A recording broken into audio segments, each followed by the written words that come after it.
রহস্যজনকভাবে নিখোঁজ এক যুবক, ছেলের সন্ধান পেতে থানার দ্বারস্থ পরিবার। এমন ঘটনাটি ঘটেছে রায়গঞ্জ থানার খুলশী এলাকায়। নিখোঁজ যুবকের নাম রাহুল রাজবংশী, তার বয়স আনুমানিক 20 বছর। তার মা ধুলিবালা রাজবংশী জানিয়েছেন, গত বুধবার থেকে নিখোঁজ ছেলে। অনেক খোঁজাখুঁজির পরেও তার সন্ধান মেলেনি। সে কারণে রবিবার সন্ধ্যায় রায়গঞ্জ থানায় মিসিং ডায়েরি করে পরিবার। গোটা ঘটনার তদন্ত শুরু করেছে পুলিশ।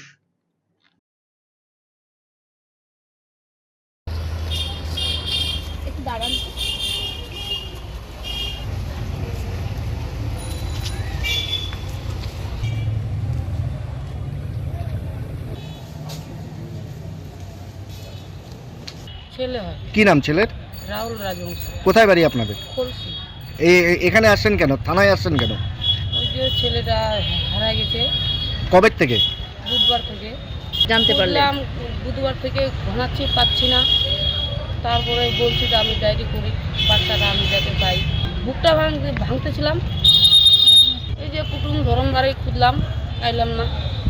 সব জায়গায় ফোন করেছিলেন? সব জায়গায় ফোন করছি, কারো বাড়িতে নাই। কারোর সঙ্গে শত্রুতা ছিল? না না না না, বাড়িতে কোনো রাগারাগি হয়েছে? কোনো আগাআগি হয় নাই, কিচ্ছু হয়নি? না। আমার ছেলেকে যদি আমি পাই